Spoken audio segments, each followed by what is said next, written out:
Hello दोस्तों, welcome to UPSC online. तो ये हमारी जो सीरीज चल रही है टॉपर्स कॉपी, इनका हम डिटेल से डिस्कशन कर रहे हैं। तो इसका हमारा ये सेकंड पार्ट है, ठीक है। इसका जो पहला क्वेश्चन मैंने डिस्कस कर दिया था, इसकी लिंक आपको डिस्क्रिप्शन बॉक्स में मिल जाएगी और ऊपर आपको एक आई बटन शो हो रहा होगा, उसमें भी ये लिंक आपको मिल जाएगी। वहाँ जाके भी आप पहला जो क्वेश्चन है उसको आप डिटेल से पढ़ सकते हैं, ठीक है। अब मैं बात करूँगा यहाँ पे दूसरे क्वेश्चन की, जो रवि सिहाग जी की कॉपी है। यहाँ पे हम दूसरे क्वेश्चन को डिस्कस करेंगे कि उन्होंने दूसरे क्वेश्चन में किस तरीके से आंसर दिया है और किस तरीके से क्वेश्चन की डिमांड को समझा है, ठीक है। तो यहाँ शुरू करते हैं, चलिए।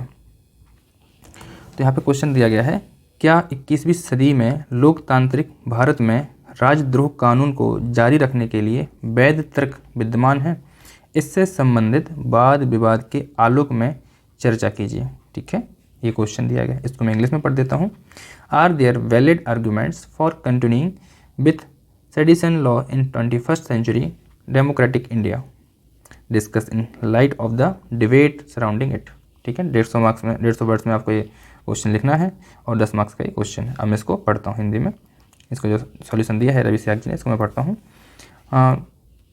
आईपीसी धारा 124A के तहत विद्यमान राजद्रोह कानून विधि द्वारा स्थापित सरकार के प्रति असंतोष यानी कि डिसअफेक्शन, ठीक है, को राजद्रोह के रूप में परिभाषित करता है। यानी कि इन्होंने क्या किया है, पहले राजद्रोह कानून है जो, उसके बारे में एक वैलिड इंट्रो दे दिया है कि राजद्रोह कानून क्या है, ठीक है। जैसा उन्होंने पहले क्वेश्चन में किया था, मैंने आपको पहला क्वेश्चन बताया होगा, आपने यहाँ पे सुना होगा उस चीज़ को। तो वैसे ही सेम चीज़ उन्होंने दूसरे क्वेश्चन में इसको लागू की है, क्योंकि क्वेश्चन को एक कुछ क्वेश्चन की कैटेगरी होती है कि किस प्रकार के क्वेश्चन को हमें किस तरीके से शुरू करना चाहिए, ठीक है। तो यहाँ पर उन्होंने इस क्वेश्चन को भी इसी तरीके से शुरू किया है। कोई बात नहीं, अच्छी चीज़ है ये, क्वेश्चन की डिमांड के अनुसार ही आपको चलना चाहिए, तो ये अच्छा चीज़ माना जाता है। चलिए आगे फिर उन्होंने एक चीज़ और यहाँ पे आप गौर कर सकते हैं कि उन्होंने कुछ कीवर्ड्स को हाईलाइट किया है, ठीक है। यहाँ पे अंडरलाइन करके हाईलाइट किया है ताकि जो एग्जामिनर है उसकी चीज़ यहाँ पे उनका नज़र यहाँ पे फोकस हो, ठीक है। चलिए आगे हम यहाँ पढ़ते हैं, जारी रखना, यानी पूछा गया ना क्या जारी रख सकते हैं, तो इसके पक्ष में तर्क की बात होती है कि जन विरोधी तत्वों से निपटने में सहायक होता है। पहली चीज़ यहाँ पे दे दी कितनी सिंपल भाषा में, जन भावना प्रदर्शित करने वाली सरकार को सुरक्षित रखने हेतु, यानी जो सरकार है उसको सुरक्षित रखने के लिए ये पक्ष में तर्क हो जाएगा। अगला पॉइंट दिया है, असामाजिक अलगाववादी भावनाओं पर अंकुश लगाना, ठीक है। यहाँ पे हमें जो अलगाववादी असामाजिक तत्व होते हैं उन पर अंकुश लगाने के लिए इस कानून की जरूरत पड़ जाती है। ये हमारे हो गए हैं पक्ष में तर्क। अब हम बात करते हैं विपक्ष में कि हमें क्यों नहीं इसको रखना चाहिए। क्या होता है, दुरुपयोग की संभावना। आप देख रहे होंगे कि राजद्रोह कानून का दुरुपयोग काफ़ी ज़्यादा मामलों में देखने को मिलता है, ठीक। भाई हम इसको भी बताएंगे कि कितने नंबर्स यहाँ पे केस दर्ज होते हैं और कितनों में सजा पाई जाती है, यानी कि अपराध सिद्धि दर कम है ना, अपराध सिद्ध होने की दर कम है, क्योंकि अब केस हो जाते हैं, रजिस्टर्ड हो जाते हैं, लेकिन जब उस पर जाँच होती है तो उस मामले को फर्जी निकलते हैं। यानी कि 2015 से 19 के मध्य की बात की जाए तो 191 मामलों में केवल 4 मामले यानी कि 2% ही पाए गए हैं जो राजद्रोह कानून, ठीक। सरकार के प्रति असंतोष राष्ट्र के प्रति असंतोष नहीं है। कहा जाता है कि सरकार के प्रति असंतोष अगर आपने कर दिया तो वो राष्ट्र के प्रति असंतोष, ऐसा सरकार मानती है इस कानून को लेकर, लेकिन ऐसा नहीं होता है। आप सरकार के प्रति असंतुष्टि दिखा सकते हैं, तो इसे राष्ट्र के प्रति असंतुष्टि नहीं मानी जाएगी। जो राजद्रोह कानून है वो राष्ट्र के लिए है, ना कि सरकार के लिए। अगर ऐसा होगा तो लोकतंत्र देश में, हम लोकतांत्रिक देश में रह रहे हैं और हम सरकार के प्रति असंतुष्टि भी नहीं दिखा सकते हैं। अगर सरकार कुछ गलत करे तो हम इसको गलत कह भी नहीं सकते, तो ऐसा कैसा लोकतंत्र है ना। तो यहाँ पर इस चीज़ को पॉइंट आउट किया गया है। अगला पॉइंट दिया गया है, इस कानून के तहत अपनाई जाने वाली प्रक्रिया ही सजा है। क्या दिया गया है कि इस जो कानून है, इस कानून के तहत अपनाई जाने वाली जो प्रक्रिया है वही सज़ा हो गई। अब आप खुद समझ सकते हैं जो प्रक्रिया अगर वही सज़ा बन जाए तो कितना गलत होगा इस कानून के तहत। इन्होंने थोड़ा बताया है किस प्रकार से।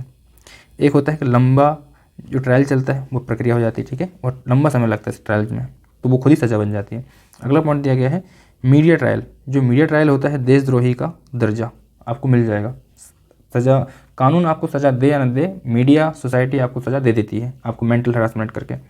मीडिया ट्रायल एक बहुत बेकार हो गया है आज के समाज में। आप देख रहे होंगे जिस भी न्यूज़ चैनल की बात की जाए, मोस्टली न्यूज़ चैनल पर आपको ये चीज़ देखने को मिलेगी।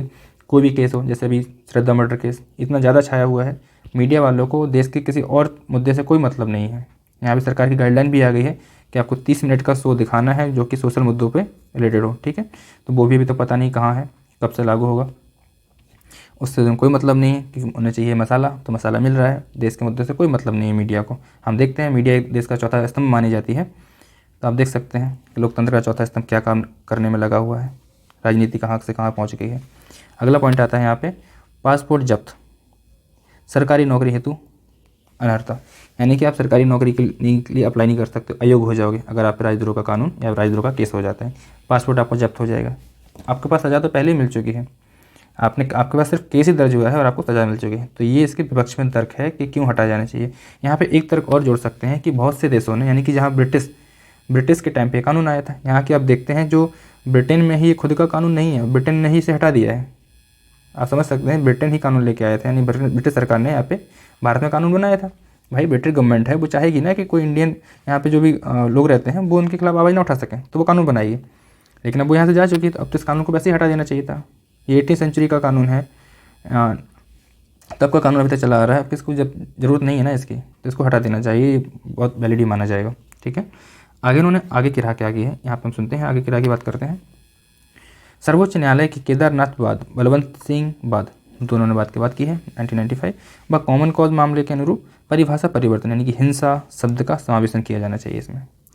देखिए, जब किसी वक्तव्य से या फिर किसी ऐसी भावना से हिंसा भड़क उठे, तब जाके राजद्रोह का कानून होना चाहिए। ऐसा नहीं है कि आपने कोई बात कही, अपनी भावना व्यक्त की है किसी के प्रति, सरकार के प्रति, जो सरकार की जवाबदेहिता को लेके, तो आप राजद्रोह का कानून लग जाएगा। फिर तो आप सरकार को लेकर कोई बात ही नहीं कह सकते हो, सरकार की कोई कमी बता ही नहीं सकते हो, क्योंकि ऐसा नहीं है कि सरकार द्वारा किया गया कोई भी कार्य हर वर्ग के लिए सही हो। किसी वर्ग को से असंतुष्टि भी हो सकती है, किसी व्यक्ति को असंतुष्टि भी हो सकती है। ठीक है, वहीं पर आगे पॉइंट की बात की गई है कि विधि आयोग की 2018 की रिपोर्ट के अनुसार पुनर्विचार आवश्यक है। विधि आयोग ने भी खुद कहा है कि पुनर्विचार कीजिए आप, तो फिर सरकार क्यों नहीं कर रही है, क्यों ज़बरदस्ती कानून थोप रही है? क्योंकि सरकार का यहाँ पे पक्ष मजबूत है, सरकार को ये सपोर्ट मिल जाएगा, कोई उसके प्रति कोई भी असामाजिक तत्व भी नहीं आएगा, सरकार को स्थिर बना रहने में संतुष्टि होगी, सरकार गिरेगी नहीं, निश्चिंत रहेगी सरकार अपना पक्ष देखती है। ठीक है, वहीं अगर हम बात करते हैं कि हिंसात्मक मामलों को यूएपीए अधिनियम के अनुसार निपटा जा सकता है। आगे बात की गई है पुलिस बलों को प्रशिक्षित करना जरूरी है। आप देखते होंगे कि पुलिस बलों में प्रशिक्षण का बहुत ज़्यादा जो प्रशिक्षण का अभाव देखा जाता है, तो ये मुद्दा उठना चाहिए। यहाँ पे जहाँ जरूरी बात होनी चाहिए वो मुद्दा नहीं उठाया जाता, जहाँ पे जो जरूरी नहीं है और उन मुद्दों को उठाया जाता है तो वो चीज़ गलत हो जाती है।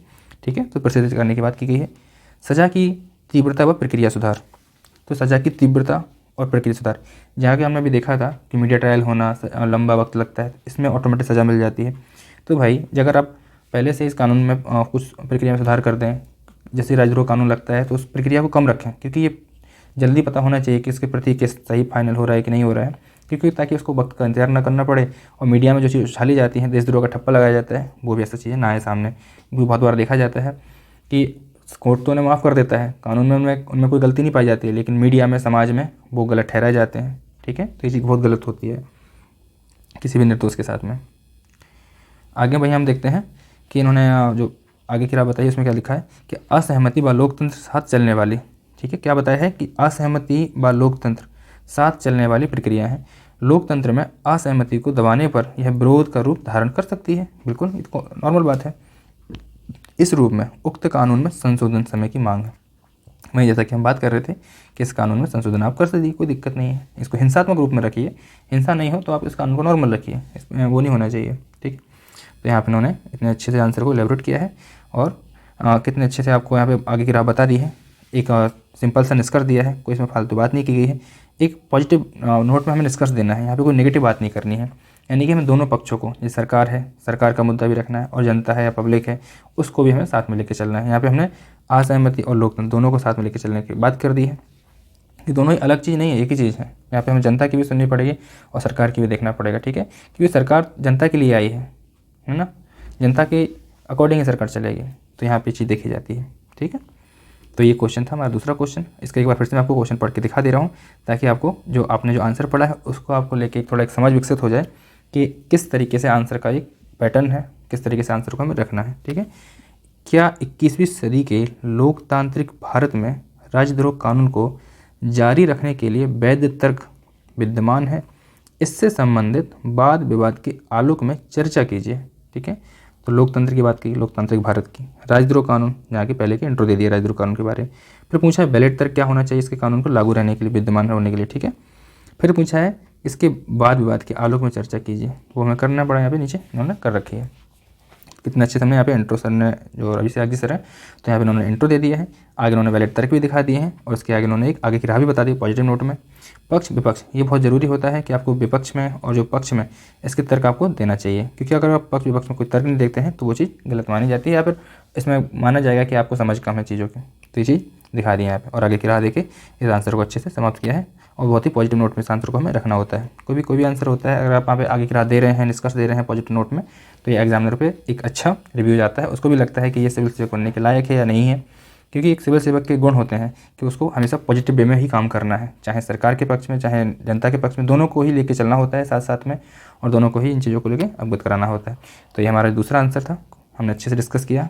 आप कमेंट करके जरूर बताइएगा कि आपको इससे क्या समझ मिली है, और आप क्या आंसर लिखने में, क्योंकि क्या होता है ना कि हम 10 बार सोचते हैं कोई भी आंसर लिखने से पहले कि शुरू कहाँ से करें, ख़त्म कैसे करें, निष्कर्ष क्या देंगे, बीच में मटेरियल क्या डालेंगे, ठीक है। तो ये चीज़ें बहुत होती हैं आंसर राइटिंग को लेके।